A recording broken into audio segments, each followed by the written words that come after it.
Good morning, Bev here, the Message Maestro, talking to you today about the fear of public speaking.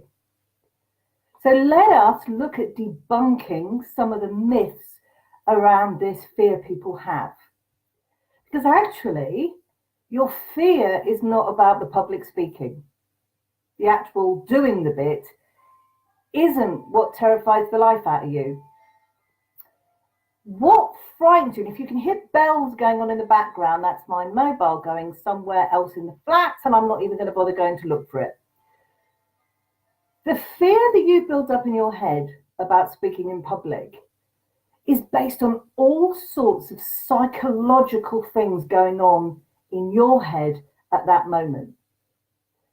So let's list a few of those things, shall we? So for some people, it's the sheer fact that everyone is looking at them.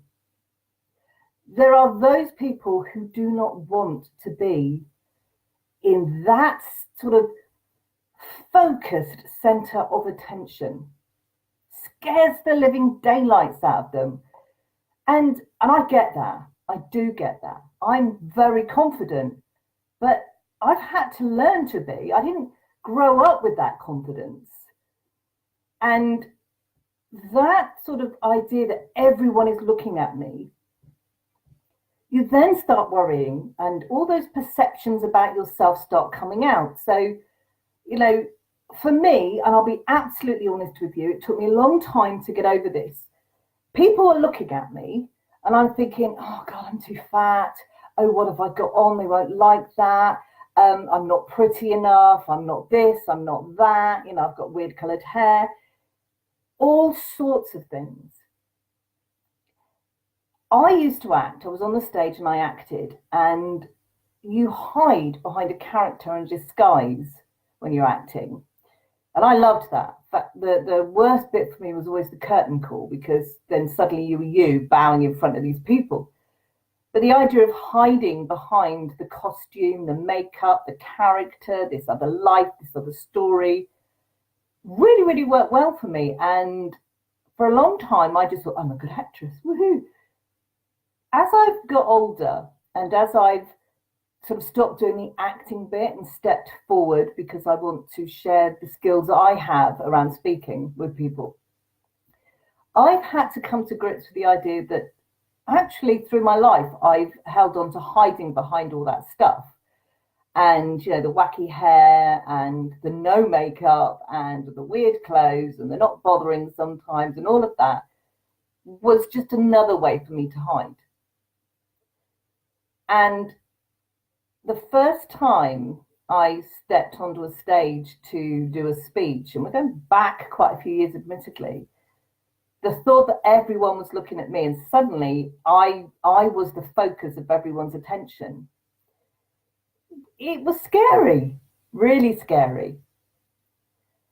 However, with my experience, my knowledge and everything else, I know that that's all on me. It's in my head, just like it's in your head. The fact is, people are looking at you so that you're going to give them information they need. They haven't come there. They haven't wasted their time or their energy to sit there and basically bitch about you in their heads. That isn't what happens. Yes, there are some speakers, we've all been an audience where we've gone away and gone, oh, that was a waste of time. I don't know what they were saying. We criticize the speech. We don't often criticize the speaker on a personal level. So that's the first thing, this idea that you are the focus of everyone's attention. Yes, you are, because you're the authority on what you're telling people, because you know your stuff. That's why you've been asked to speak. You know your stuff, and you need to give your stuff to the people watching. Second myth, or second fear, is you're going to forget everything. You'll never remember. Does that happen? Yes, sometimes our brains get a bit clogged. We're talking too fast. The brain can't keep up. Our mouth goes dry. Suddenly the brain goes, oh. That's not forgetting what you've got to do. It's not forgetting your stuff.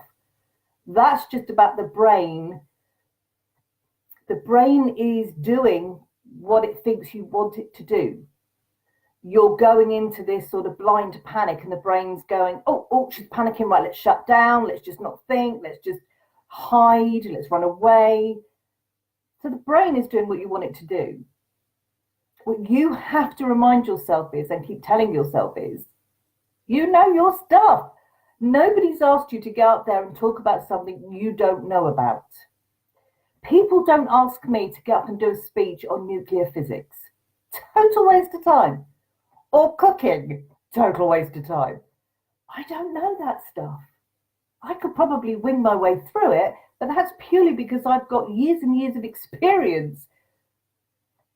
But the job of you as a speaker is to talk about the stuff you do know about, the stuff you've been through, the book you've written, the program you're selling, the product you create, whatever it might be, the service you give.